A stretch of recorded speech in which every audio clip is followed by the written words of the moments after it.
Hello. Hello sir साहब जी। सत साहिब जी। पवन दास भगत जी बोल रहे हैं। हाँ जी।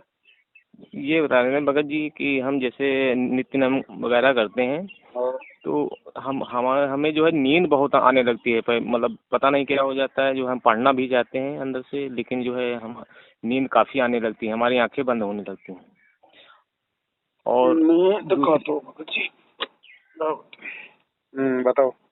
और भगत जी जैसे फोटो हमारी एक है तो उसमें साइड में जो है कबीर साहब की लगी हुई है, मतलब उसी में फोटो में। और ये गरीबदास जी महाराज की है, तो वो फोटो कैसे क्या हटा दें कि इसको क्या करें उसको? देखो भगत जी, नींद तो ऐसा है, ये तो आपने ही जागरूक रहना पड़ेगा। नींद तो आएगी क्योंकि शरीर में गुरुजी ने बताया ना, काल रूप में मन बैठा है। मन तो चाहेगा जी नहीं जब आप ये सत्य भक्ति आप करोगे, तो वो तो जी आपके अंदर अपना जो प्रभाव है, जो आलस्य है, उसको पैदा करेगा। तो ये तो देखो, ज्ञान से आपने खुद ही इन चीजों पे विचार करना पड़ेगा, है ना। ये इस चीज को तो आपने खुद ही परमात्मा से प्रार्थना करके थोड़ा सा जागरूक रहना पड़ेगा।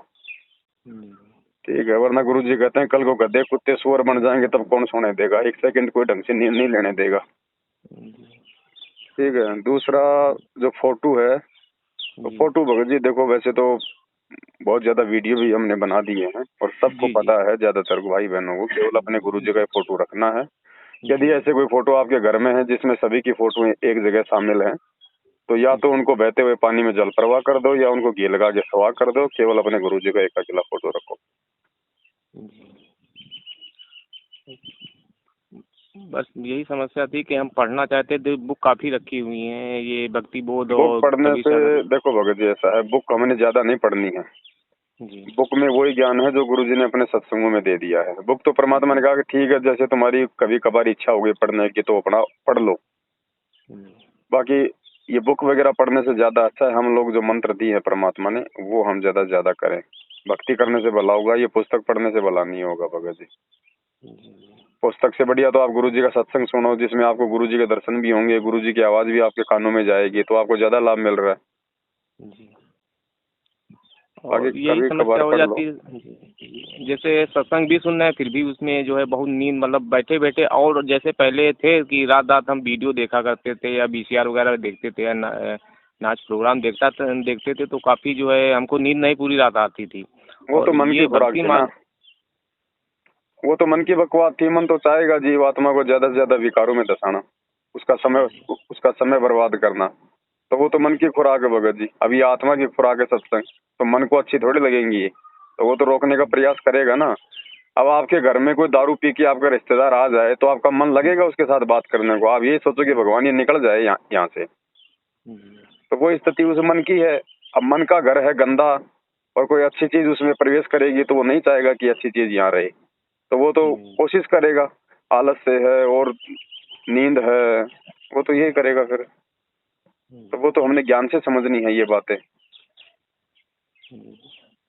और वही हम, मतलब अंदर से भावना होती है कि हम जो है पूरी रात या ये मतलब सत्संग सुने, ये गुरु जी का जो है बुक पढ़ें या कुछ भी है या साथ संगत के वीडियो देखें, लेकिन जो है हमको जो है आधा एक घंटे में मोबाइल हमारा जो है चालू रहते रहते बंद हो जाता, हम सो जाते हैं।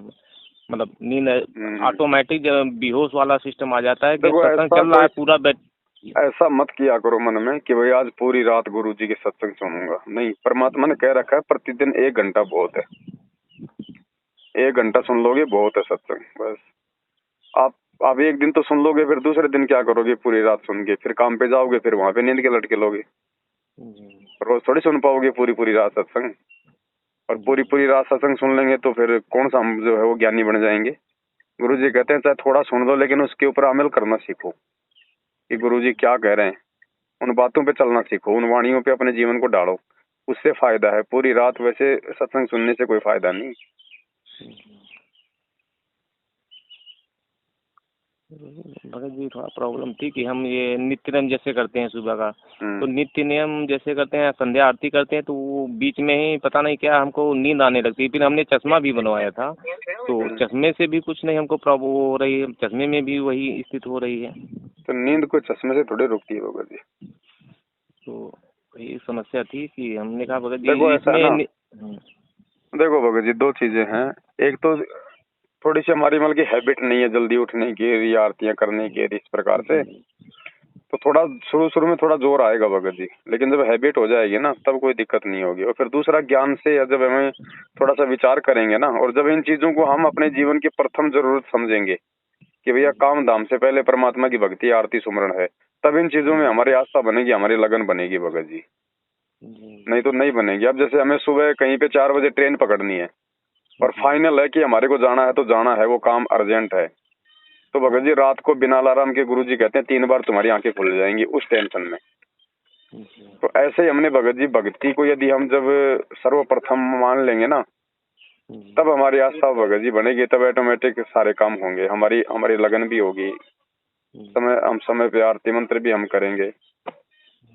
वैसे नहीं होती जब तक मन में कोई टारगेट नहीं बनाएंगे, या मन में जब तक कोई वो कसक नहीं बनेगी ना, तब तक भगत जी हम इस चीज को सीरियस नहीं ले सकते। और जब तक सीरियस नहीं लेंगे तब तक भक्ति तो कर रहे हैं, लेकिन गुरु जी कहते हैं मोक्ष में काउंट नहीं होगी तुम्हारी वो भक्ति, मतलब वो बेमन से की गई। मोक्ष में वही काउंट होगी जब तुम्हारी खुद की इच्छा से तुम भक्ति करोगे। एक गुरु जी का एक आदेश समझ के जबरदस्ती अगर हम वो कर रहे हैं ना कि भाई गुरु जी का आदेश है, वो नहीं, अपने आत्म कल्याण के लिए जब तक नहीं करेंगे ना, तब तक इस भक्ति का वो फायदा नहीं मिलेगा। भगत जी जैसे हम काम पे जाते हैं तो जैसे आंसू निकंदन रेमेडी है तो वो दोपहर को नहीं हो पाती है, तो हम शाम को कर लेते हैं, तो इसमें कोई वो गुरु जी ने रात के 12 बजे तक का समय दिया हुआ भगत जी। हम वो साथ में संध्या आरती के समय ही जो उसके पहले कर लेते हैं उसको। हाँ, उसमें कोई दिक्कत नहीं, वो अपने समय के ऊपर है, समय है तो टाइम पे करो, नहीं तो रात के 12 बजे तक का समय दे रखा है परमात्मा ने। हाँ। तो भगत जी ये फोटो फिर इसको जल प्रवाह कर दे, इसमें जो है जो 2 फोटो जल प्रवाह कर दो। अगर आपके पास कोई बहता हुआ पानी है, कोई नहर है, कोई नदी है जी, तो उसमें उसको जल प्रवाह कर दो, अगर नहीं है तो घी लगा के सवा कर दो। जी बस यही तरीका है। ठीक है। सब सारे सर